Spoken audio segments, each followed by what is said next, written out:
알다시피 모세는 어렸을 때부터 어머니에 의해서 길러졌죠. 겉으로 볼 때는 애굽의 왕자로 바로왕의 딸에 의해서 물에서 건짐을 받고 그래서 왕자로 자랐지만 어머니 요셉으로부터 어려서 양육을 받았습니다. 그래서 깊은 신앙 교육과 민족 교육을 받았죠. 요셉은 모세를 키우면서 토라를 주입시키면서 지적인 신앙을 집어넣어 주었고 정서적으로는 모세가 이스라엘 선민이라는 그런 마음을 불어넣어 주었습니다. 그래서 정서적으로 자신의 정체성을 또 자기 하나님의 선민이라고 하는 정체성을 갖게 되었죠. 그래서 지식적 신앙, 정서적 신앙이 엄마에 의해서 잘 양육되어졌고 게다가 애굽의 왕자가 된 뒤로는 세상적으로 볼 때에 세계 최고의 교육을 받게 되죠. 왕자로서 필요한 세상 지식적인 그런 교육, 군사훈련, 전쟁. 겉으로 봤을 때 모세의 스펙이라고 하죠. 스펙, 겉으로 갖추어진 그러한 것들. 스펙을 보면은 어느 누구도 따라갈 수 없을 만큼 완벽합니다. 세상적으로 볼 때는 왕자 아닙니까? 세상 교육 다 받았어요. 군사훈련까지 다 받았습니다. 게다가 어머니를 통해서 신앙 교육까지 받았어요. 이처럼 완벽한 스펙, 세상적으로나 신앙적으로 완벽한 스펙을 갖춘 사람이 어디 있습니까? 아무도 없죠. 그런데 이 모세에게 딱 한 가지, 더군다나 또 모세가 동족을 돌아보리라는 사명감까지도 갖게 되었잖아요. 나이 40이 되니까 사도행전 7장 23절 보니까 나이가 40이 되면 그 형제 이스라엘 자손을 돌볼 생각이 나더니 그 사명감까지 갖추었어. 신앙적으로 지적인 신앙, 정서적 신앙, 세상 교육적으로 왕자로서 다 배워야 될 거 다 받았고 더군다나 사명감까지 갖춰졌어요.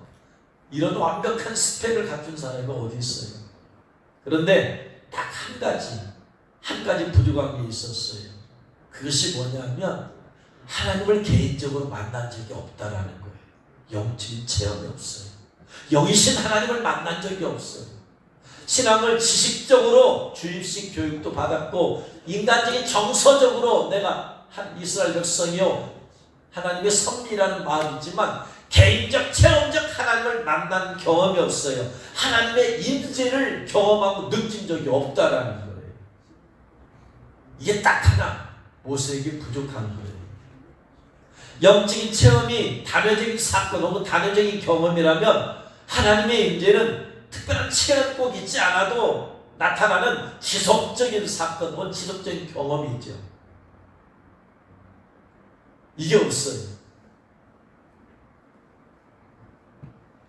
그래서 하나님을 만난 영적으로 만난 경험이 없고 하나님의 임재에 대한 체험이 없는 사람은 사명감이 있어도 어떤 토라에 관한 지식도 있고 정서적으로 내가 하나님의 백성이다라는 것도 있고 사명감도 있지만 영적인 체험, 하나님의 임재의식을 못 느끼는 사람의 사명 감당의 방법은 영적인 방법이 아니라는 거예요. 인간의 수단과 방법으로 사명을 감당하려고 한다. 40세가 되니까 자기 동족을 애국 사람이 못 살게 구는 걸 보고 때려 죽이죠. 하나님의 임재 가운데 있는 사람이 어떻게 감히 사람을 때려 죽이겠어요? 다윗 보세요. 하나님의 임재 가운데 사니까 잠들어 있는 사울왕의 옷자락만 베어도 그 마음에 찔림을 받아. 왜 찔림을 받아요? 하나님의 임재 가운데 있으니까 하나님께서 그 양심을 찌르는 거예요. 그런데 그런 체험이 없어요. 없으니까 자기 자신은 이스라엘 백성을 돌볼 그런 생각에서 난 돌봐야 된다는데 자기 동족을 못 살게 구니까 괴롭히니까 가서 때려 죽이는 거예요. 임재가 없으면 이렇습니다. 아무리 기독교적인 신앙 교육을 받고 아무리 교회를 오랫동안 아무리 다녔어도 하나님의 임재에 대한 체험이 없는 사람은 이런 행동이 나오게 되는 거예요. 며칠 전에 우리 장로님이 목사님, 당신네 교회 목사님 설교 말씀을 듣는데 제가 보이더래요.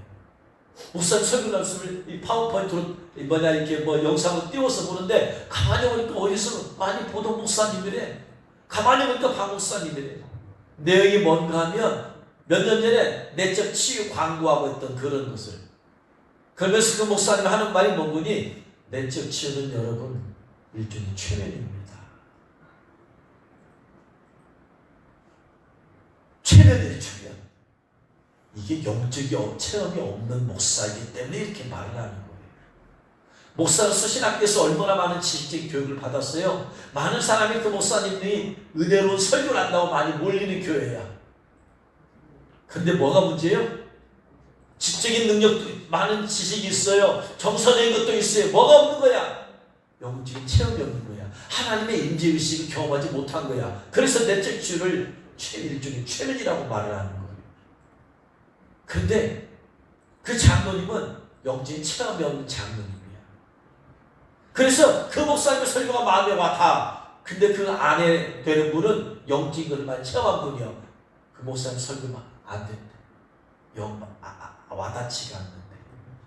이게 영적인 사람이냐, 영적인 체험이 없는 이성적인 사람이냐의 차이예요.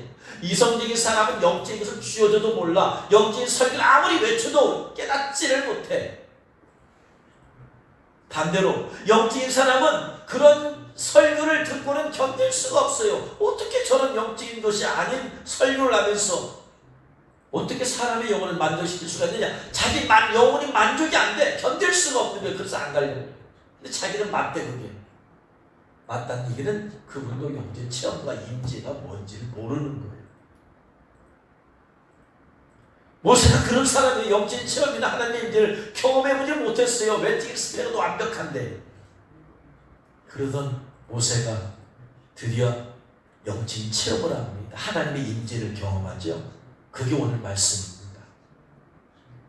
날마다 양떼를 데리고 이제 하나님의 산 호렙산에 왔다리 갔다리 왔다 갔다 했는데 어느 날 하나님의 산 호렙에 이르렀는데 하나님께서 그 떨기나 나무 가운데 떨기나무에 불이 붙었는데 세상적인 불이면 막 그것이 나무가 불타올라야 되는데 불은 활활 타오르는데 나무는 타지 않아. 근데 그 가운데서 하나님이 모세를 부르시는 거예요. 모세야, 모세야. 깜짝 놀랐죠. 난생 처음 보는 경험이야, 처음이야. 희한하다. 그런 불도 처음 경험하는 거야. 이제까지 수많은 불을 봤어. 그래서 이 불에 붙으면 나무가 활활 불타올라야 되는데 나무는 타지 않고 불은 붙었어. 이상한 불이다. 가까이 다가갔을 때 하나님께서 그 가운데서 부르시죠. 모세야, 모세야. 드디어 모세가 하나님을 영적으로 경험하고 체험하고 하나님의 임재 가운데 거합니다. 하나님을 만나고 경험하고 체험하고 하나님의 임재 가운데 거한 모세가 거기서 인생이 바뀌어버리는 거예요. 사람의 인생이 바뀌는 건 하나님을 만날 때, 강력하게 하나님의 임재 가운데 하나님을 만날 때 그 사람의 인생이 바꿔진 줄 믿으시기 바랍니다. 그전에는 지식이 그를 변화시키는 것이 아니야. 어머니 댁에서 수없이 많이 들었던 토라의 말씀, 그 지식이 그를 변화시킨 게 아니야. 영적인 체험이 그를 변화시킨 거예요. 교회를 10년, 20년, 30년, 40년 다녀서 설교 말씀 들었다고 해서 변하는 게 아니고 그의 영혼을 터치할 때, 영적으로 변할 때 그 인생이 변화되는 거예요. 그래서 하나님의 임재 가운데 있을 때 경험되어지고 체험되어진 일들이 뭘까요? 여러분이 만약에 하나님의 임재 가운데 있을 때 어떤 사건들이 나타날까요? 무엇이 경험되어지고 체험되어질까요? 첫 번째, 하나님의 임재를 느낍니다. 오늘 2절 3절 말씀에서 여호와의 사자가 불떨기나무 가운데로부터 나오는 불꽃 안에서 그에게 나타나시니라. 그가 보니 떨기나무에 불이 붙었으나 그 떨기나무가 사라지지 아니하는지라. 봤어. 그 당시에는 하나님께서 눈에 보이게 임재해 주셨어요. 근데 오늘날에는 성령 가운데 임재해 주시는 거예요. 그러니 그 당시에는 보는 것이고 오늘날에는 하나님의 임재를 느끼는 겁니다. 느끼는 거예요.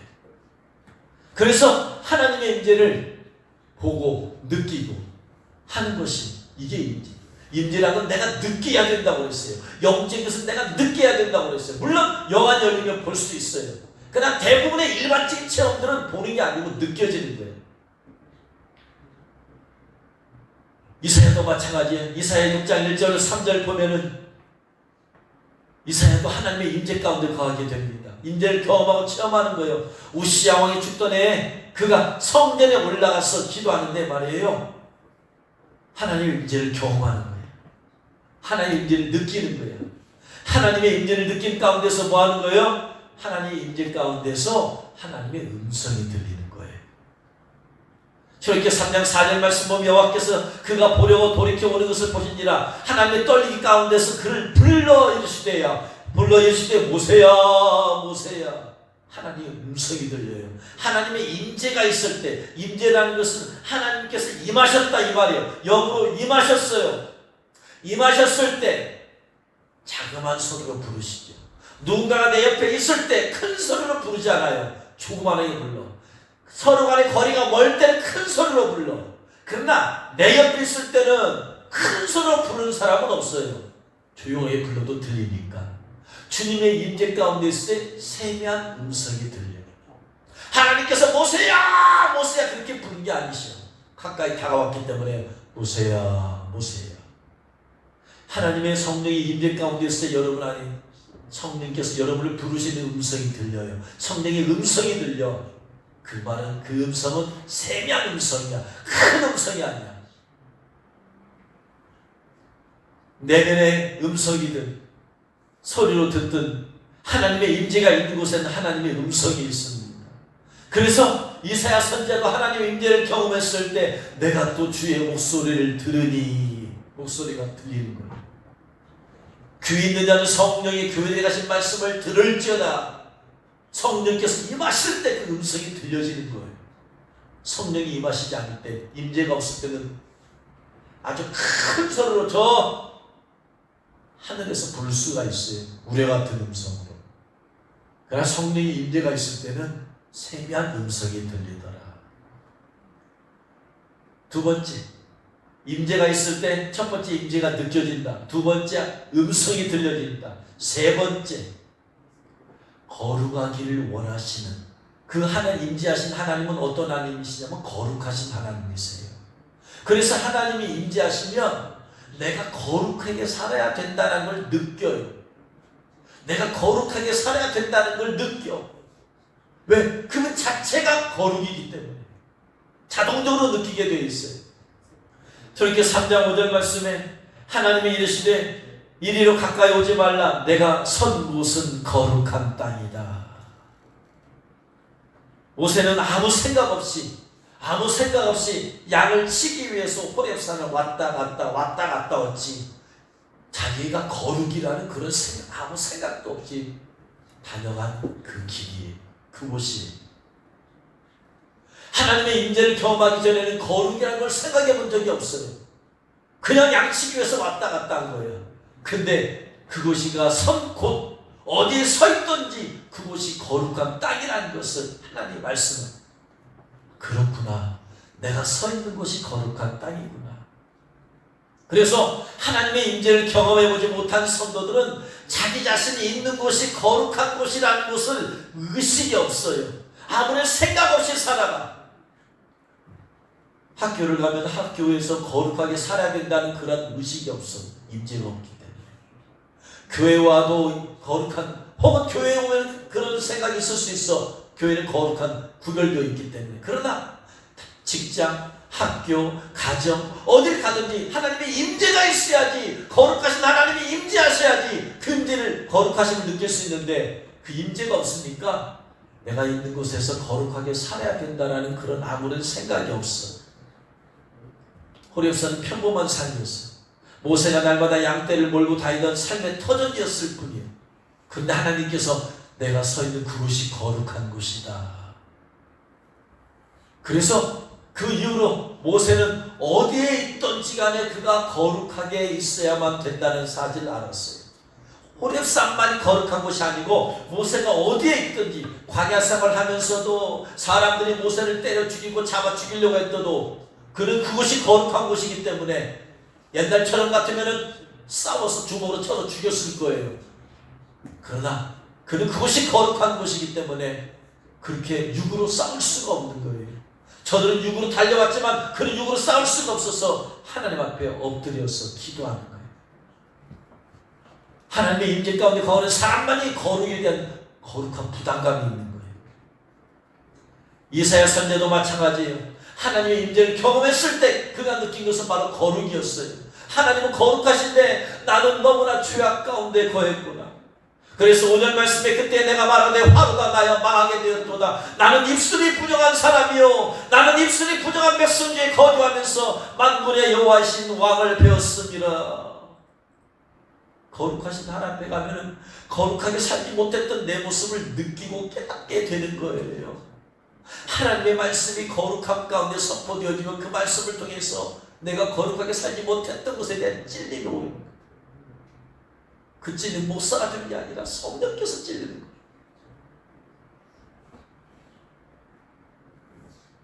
그래서 하나님의 임재를 경험한 사람은 어디서든지 내가 거룩해야 되는구나. 거룩에 대한 부담감. 그래서 내가 마음과 생각으로 행하는 죄를 지었으면 즉시 자백하고 또 자백하고 회개하고 자백하고 회개하고 하나님의 임재를 경험한 사람만이 할 수 있는.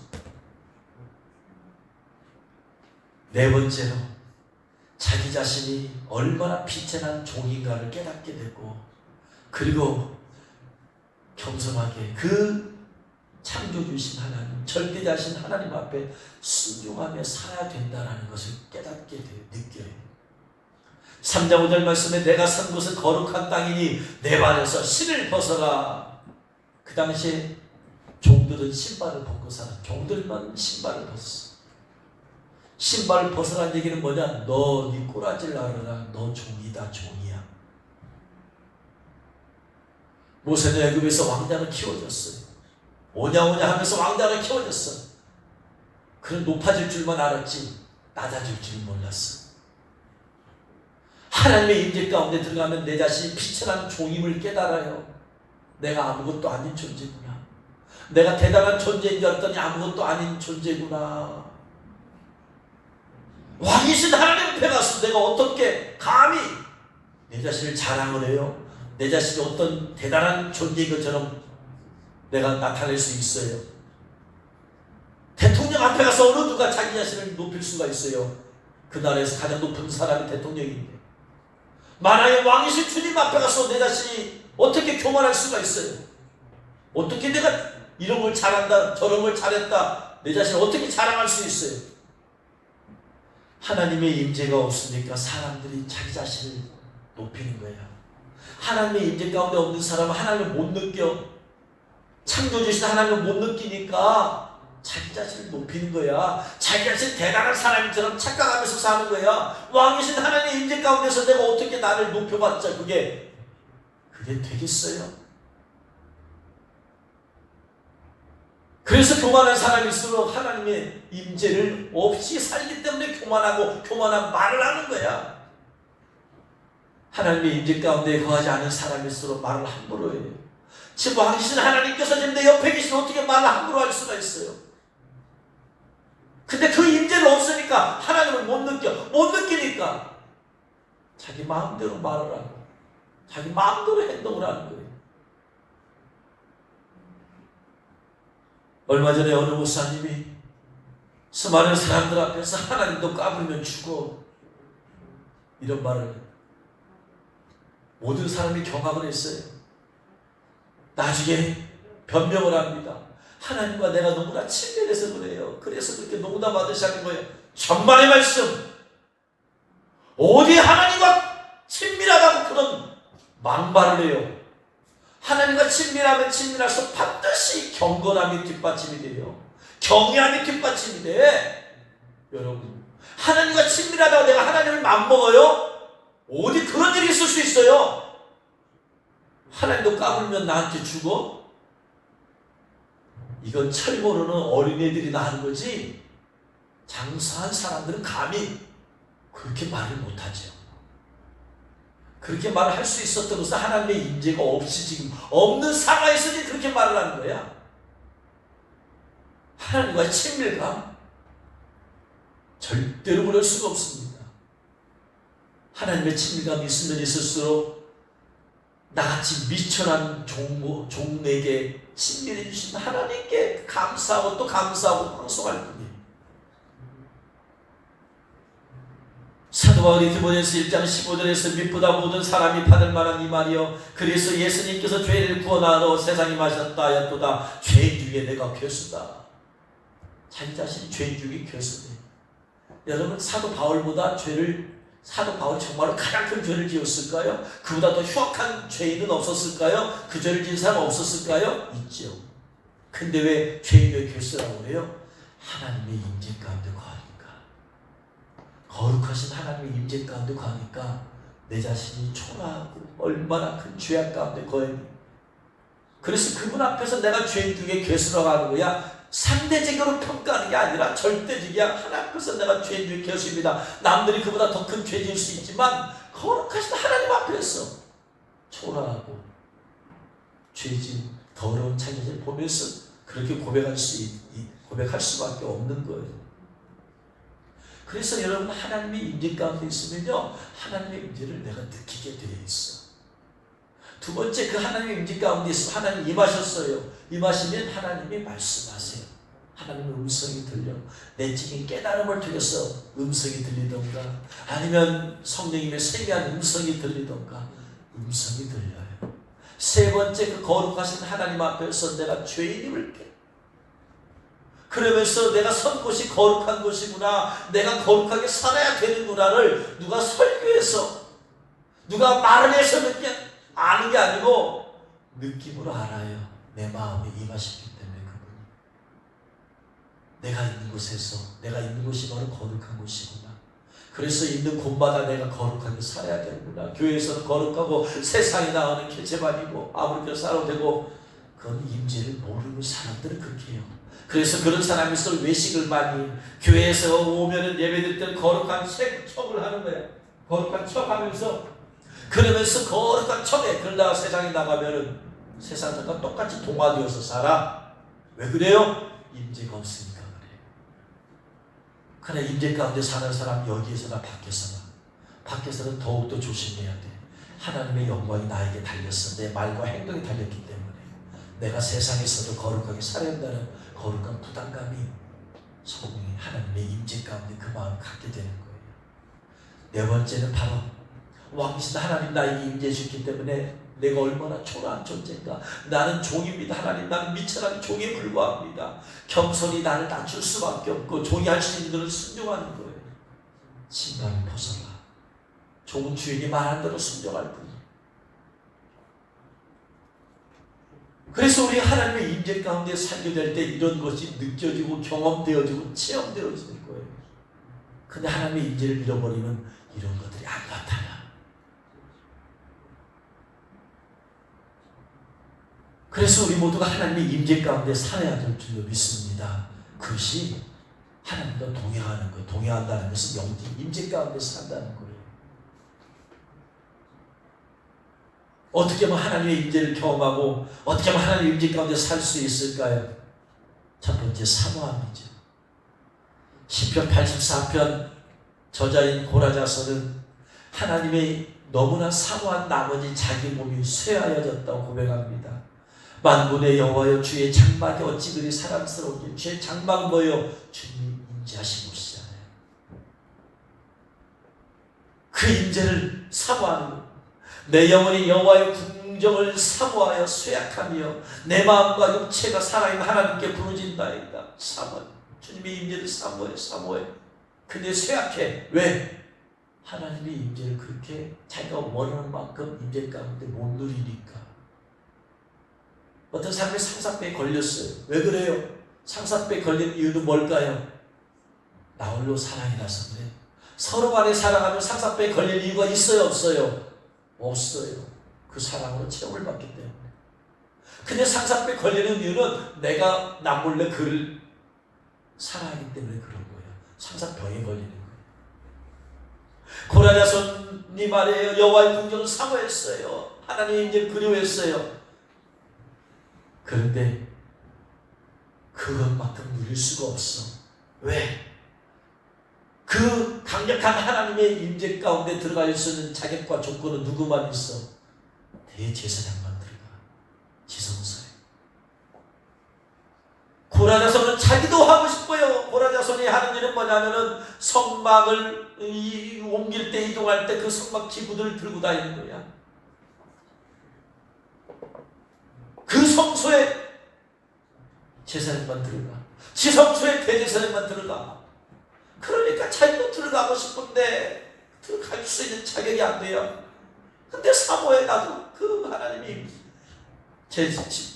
지성소에 들어갔다 나오는 모세를 보고 대제사장들을 보면서 들어가기 전과 후가 달라진 그들의 모습을 보게 되어져요. 가서 하나님 만나고 하나님 인자와 영광 가운데 나온 사람들 보면은 다르잖아요. 모세가 40일 동안 시내산에서 하나님 만나고 내려왔을 때 한낮잠에 얼굴이 광채가 나가지고 수건 얼굴 가릴 정도로 하나님의 임재를 경험한 사람은 경험한 전과 후가 다를 수밖에 없는 거야. 그러면서 그 비결이 뭐냐? 하나님의 임재를 경험하는 것이구나. 자기도 사모하는데 자기는 자격이 없어서 들어갈 수가 없어. 그래서 사모하는 채워지지 않으니까 쇠약한 일. 그래도 포기할 수 없기 때문에 하나님께 부르짖나이다. 하나님, 그 임재의 찌끄러기라도 나에게 주옵소서. 스로버리 여인처럼 그 임재의 찌끄러기라도 저에게 주옵소서. 저도 성전에서 봉사하지 않습니까? 봉사가 하죠. 성전 기구들을 날르고 하기 때문에. 그러나 종류가 다르잖아요. 84편 10절에 주의 궁정에서 한 날이 다른 곳에서 첫날보다 나은즉 아겔의 장막에 사는 것보다 내 하나님의 성전 문지기로 있는 것이 옳사오니 하나님의 성전 문지기 그 하나님의 임재 가운데만 거할 수 있으면 자기는 문지기가 됐던 아무 따지도 않아. 하나님의 임재 가운데 거하는 사람은요 세상적인 부귀 영화 명예 존귀함 다 부질없다는 걸 깨달아. 그런 것은 아무런 욕심을 가질 필요가 없어. 하나님의 임재 가운데 사는데 가장 귀한 것을 내가 지금 누리고 사는데 나머지 것들에게 내가 거기다가 마음을 뺏기겠어요? 그런 것은 내가 사모할 건 없지가 않대. 하나님의 임재 가운데 사는 사람은요 성령 문지기만 일어나는 감사합니다. 감사합니다. 할 수밖에 없는. 그래서 우리는 하나님의 임재를 갈망해야 됩니다. 갈망. 잠언에서 8장 17절에 나는 사랑하는 자들이 나의 사랑을 입으며 나를 간절히 찾는 자가 나를 만날 것이다. 사모함. 예레미야 29장 11절 13절 여호와의 말씀이다. 너희를 향한 나의 생각은 내가 하나님 평안이요 재앙이 아니라 너희에게 미래의 희망을 주는 것이다. 너희가 내게 부르짖으며 내게 와서 기도하면 내가 너희를 들을 것이요 너희가 온 마음으로 나를 구하면 나를 찾을 것이요 나를 만나리라. 하나님의 임재 가운데 거하게 되면요 그 임재를 더 사모하게 되어 있어요. 더 사모하게.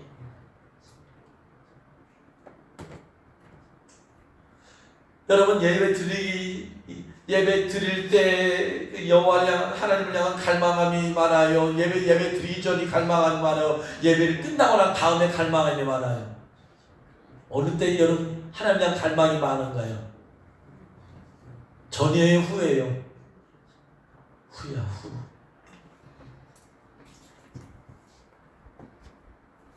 하나님의 임재 가운데서 예배하고 하나님의 임재 가운데서 그 경험하고 그 안에 들어갔기 때문에 내가 그걸 느끼는 거야. 하나님의 임재를. 예배 전에 세상에 살면서 별로 느끼질 못했어. 대부분의 사람들은 날마다 기도하고 임재 가운데 사는 사람 외에는 세상에 살면서 그냥 예배 들어올 때 그냥 별로 무감각하게 와. 근데 찬양하고 말씀을 듣고 예배하는 가운데서 그 하나님의 임재를 내가 느끼는 거야. 느끼니까 뭐야? 그 임재가 나타나고 예배가 끝나니까 그 임재를 더 갈급해하는 거야. 그래서 예배 끝나고 난 다음에 주님을 향한 갈급한 마음이 여러분 마음에서 올라와야 되는 거야. 그 갈급한 마음 때문에 내가 그 다음날 주 앞에 가서 또 나와서 기도하고 더 기도하고 싶고 더 만나고 싶고 더 주님과 함께하고 싶은 마음이 열망이 생기는 거야. 만약에 그 예배 가운데 임재가 없다면 이런 현상이 없어요. 하나님의 임재 가운데 사는 사람은요, 임재 없이 기도하는 것, 임재 없이 찬양하는 것, 이것이 고통이에요. 고통. 내가 어떻게 아무런 임재함이 사모하는 마음도 없이 내가 찬양할 수 있느냐, 기도할 수 있느냐. 근데 그 사람들은 습관이 되어버린 사람 그런 걸 못 느껴. 그러나 완벽한 임재 가운데서 예배하게 되어지면 그 마음이, 그렇지, 내가 이걸 잃어버리고 살았구나 깨닫게 돼. 내가 이 마음 가운데 살아야 되지. 하고 나서 예배가 끝난 후에는 그 사모하는 마음이 더 내 마음에 불타오르게 되어 있어요. 그게 임재가 있는 예배의 특징입니다. 임재가 없는 예배는 이런 걸 못 느껴. 사모함이 없어요. 끝나고 나서 맹숭맹숭 가운데 예배들이 끝나.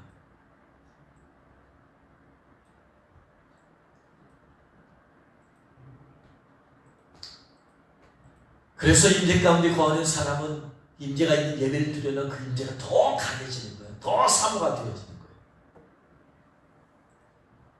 하나님의 임재는 갈망을 전제로 합니다. 갈망과 열정이 없이는 하나님의 임재를 이끌어낼 수가 없어. 사모함. 하나님은 사모한 자의 좋은 걸 채워주세요. 그래서 사모함이 임재 가운데 있게 만들어. 하나님 임재 가운데 나도 있고 싶어요. 있고 싶어요. 있고 싶어요. 있고 싶어요. 임재를 잃어버리고 사는 것 자체가 고통이야. 임재 없이 살아온 사람은 그것이 습관이 되어서 그걸 못 느낄지 몰라. 그러나 임재 가운데 살아온 사람은 그 임재 살아있을 때 고통이야. 그래서 그 임재를 회복할 수 있도록 다윗처럼 회개하면서 기도하라. 첫 번째는 사모하고 두 번째는 죄를 회개함으로써 임재가 내 안에 나타나죠. 회복되죠. 왜냐하면 임재를 잃어버린 단 하나의 이유는 뭐다? 죄다. 죄. 죄는 영을 소멸시킨다. 그래서 임재를 잃어버리고 사는 거야. 사람들이 죄 가운데 사니까 임재를 못 느끼고 사는 거야. 이 임재를 회복하려면, 느끼려면은 자백되지 않은 죄들을 찾아내서 다 고백하고 다 회개하고 다 털어버려야 돼. 그런 마음에서 임재가 나타나. 그래서 회개의 영을 부어달라고 하는데 임재를 못 느끼면 막힌 죄가 있어. 그 죄를 깨닫는 방법은 성령께서 회개의 영으로 임하셔서 죄를 깨닫게 해주셔야 돼요. 그래서 내게 회개의 영을 부어주옵소서. 회개의 영을 부어주옵소서. 이제 말씀을 마칩니다. 이 마지막 시대 하나님께서 여종과 남종들에게 성령을 부어주신다고 했어요. 그래서 임재 가운데 살게 해주신다고 했어요. 그 임재 가운데 사는 사람만이 신랑 되신 예수님 오셨을 때 맞이할 수 있어요. 임재 없이 사는 사람은 불가능해요. 임재 가운데 사는 사람만이 그 임재 가운데 성령께서 음성을 들려주세요. 인도해 주세요. 거룩하게 계속 더 만들어가 주세요. 그 임재 앞에서 겸손히 순종하는 삶을 사니까 신랑 되신 예수님 만나게 되는 거예요. 어떻게든 여러분의 성령이 임재 가운데 매일매일 살 수 있기를 주의 이름으로 축원합니다. 그 임재 가운데서 임재를 느끼세요. 임재 가운데서 내면의 음성, 성령의 음성이 들려지고 깨달아지고, 그리고 더욱더 거룩하게 살기를 원하시는 그 성령이 그 거룩하심을 느끼세요. 느끼면 느낄수록 비참한 내 자신을 발견하게 되었죠. 왕이신 존귀하신 하나님이 나에게 임해 주시다니 이거 영광입니다. 겸손한 가운데 순종하는 삶을 살게 되어져요. 그러기 위해서 하나님의 임재를 사모하시고, 그리고 임재를 소멸시켰던, 임재를 막고 있는 모든 죄악들 회개를 도달라고 기도함으로 통해서 회개하고 그 임재가 회복되어지고 느껴지고 날마다 그 임재 가운데서 주님과 동행하는 여러분 되시기를 주의 이름으로 축원합니다.